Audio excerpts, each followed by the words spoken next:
नमस्कार दोस्तों, स्वागत है आप सभी का यस थॉट्स में। तो दोस्तों, जैसा कि आप सब लोग जानते हैं, पिछले कई महीनों से रूस और यूक्रेन का युद्ध जारी है, जिसकी वजह से दुनिया भर में महंगाई लगातार बढ़ रही है। दुनिया भर की जितनी भी करेंसीज हैं, सभी डॉलर के मुकाबले लगातार कमजोर हो रही हैं। फिर चाहे वो यूरो हो या ब्रिटेन की पाउंड हो या फिर किसी और देश की करेंसी हो। ब्रिटेन की करेंसी पाउंड, जो दुनिया की सबसे स्थिर और महंगी करेंसी हुआ करती थी, वो भी नीचे गिरकर लगभग डॉलर के बराबर आ गई है। जैसे दुनिया के बाकी देशों की करेंसी डॉलर के मुकाबले कमजोर हो रही हैं, उसी तरह इंडियन करेंसी रुपया भी लगातार डॉलर के मुकाबले कमजोर होती जा रही है। दोस्तों, द हिंदू की रिपोर्ट के अनुसार आज भारतीय रुपया इतिहास में अपने सबसे निचले स्तर पर पहुंच गया है। आज भारतीय रुपया डॉलर के मुकाबले 38 पैसे गिरकर 81.78 पर पहुंच चुका है। पिछले 2 महीनों में विदेशी निवेशकों ने इंडियन मार्केट में काफी पैसा निवेश किया था, लेकिन विदेशी निवेशकों द्वारा अकेले सितंबर के महीने में लगभग 7600 करोड़ रुपए निकाले जा चुके हैं। दोस्तों, यहाँ पे सबसे बड़ी बात यह है कि डॉलर के मुकाबले रुपया इतना कमजोर क्यों हो रहा है।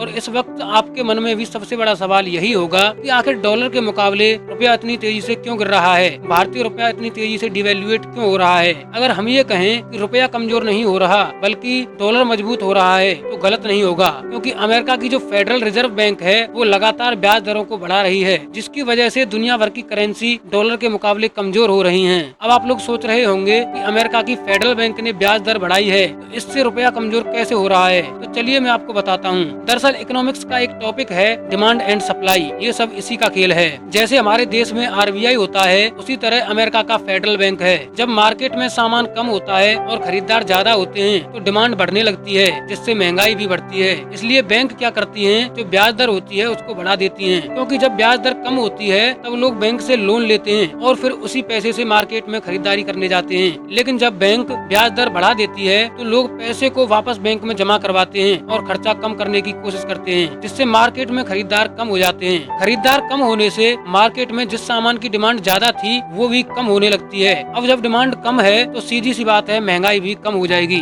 ऐसा ही कुछ अमेरिका में हुआ है। जैसा कि आप सब लोग जानते हैं, पिछले 2-3 साल में कोरोना ने कितनी तबाही मचाई है। कोरोना की वजह से पूरी सप्लाई चेन ठप पड़ गई। उसके बाद जैसे ही कोरोना हटा और मार्केट खुलने लगे तो अमेरिका ने अपनी अर्थव्यवस्था को पटरी पर लाने के लिए ब्याज दरों में कटौती की और लोगों को खूब पैसा दिया ताकि लोग मार्केट में जाएं और सामान खरीदें। लेकिन इससे अचानक मार्केट में बूम आया और लोग दब के सामान खरीदने लगे। लेकिन कोरोना की वजह से सप्लाई चेन पूरी ठप पड़ी हुई थी, जिसकी वजह से मार्केट में सामान की कमी थी और खरीदने वाले हो गए ज्यादा, जिससे महंगाई बढ़ने लगी। और जिन लोगों ने बैंक से कम ब्याज पे पैसा लिया था, उन्हीं में से कुछ लोग ऐसे थे जिन्होंने भारत जैसे देशों में पैसा निवेश किया था। अब जैसे ही फेडरल बैंक ने ब्याज दरों को दोबारा बढ़ाया तो उन लोगों ने अपना पैसा मार्केट से निकाल लिया और जाके अमेरिका की बैंकों में जमा करा दिया, जिसकी वजह से मार्केट में डॉलर की कमी हो गई। और जैसे ही मार्केट में डॉलर की कमी हुई, डॉलर महंगा होता चला गया। डॉलर के महंगा होने का एक दूसरा कारण रूस यूक्रेन का युद्ध भी है। इस युद्ध की वजह से अमेरिका ने रूस पर सैंक्शन लगा दिए, जिससे इंटरनेशनल मार्केट में कच्चे तेल, फर्टिलाइजर और गैस के दाम बढ़ गए। कच्चे तेल के दाम बढ़ने से सामान को लाने ले जाने का जो ट्रांसपोर्ट का खर्चा होता है वह भी बढ़ गया, जिसकी वजह से दुनिया भर के देशों में महंगाई और तेजी से बढ़ने लगी और उनकी करेंसीज भी गिरने लगी। यही कारण है जिसकी वजह से भारत का रुपया भी